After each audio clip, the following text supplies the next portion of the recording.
Welcome back. Fox and Friends first drastic new guidelines put into place to hopefully bring the spiking spread of COVID-19 to an end, but still so many questions remain.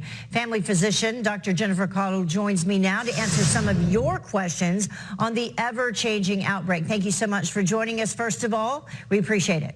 Thank you. So let's begin right away. This was a Facebook post from Kim, who says, Tri-State suspends all bars and restaurant services offering takeout only. Can coronavirus be transferred on things that people are touching? This is a good question. It's a great question. So we think that the primary mode of transmission for coronavirus is through person-to-person and respiratory droplets.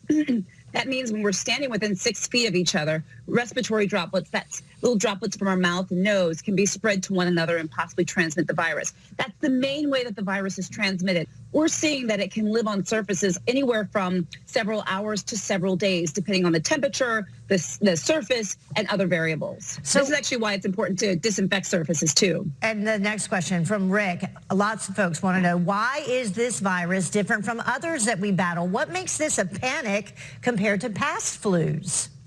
Absolutely. It's a great question. Well, there's three main reasons that I think of. The first is, we call this the novel coronavirus. We call it novel because we've never seen it before. What that means is there's so much we don't know about with regards to this virus. We're learning every day. The second thing is it tends to be spreading relatively quickly. So, as you see, it's been spreading throughout the world. And the third thing is, the death rate is higher than that of the flu. Just to put that in perspective. So like the flu is 0.1%.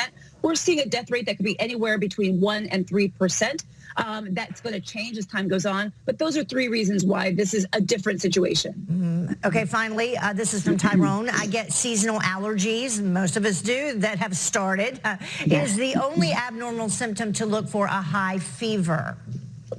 I'm so glad that he asked this question. High fever is probably one of the main differences, right? You may have a high fever or a fever in general with coronavirus. You will not have it with allergies, but there are other differences as well. With allergies, think of your symptoms as mostly being in the head. So you may be getting itchy, watery eyes. You might get runny nose. You may get a dry cough, just like with coronavirus, but the symptoms are going to stay up here.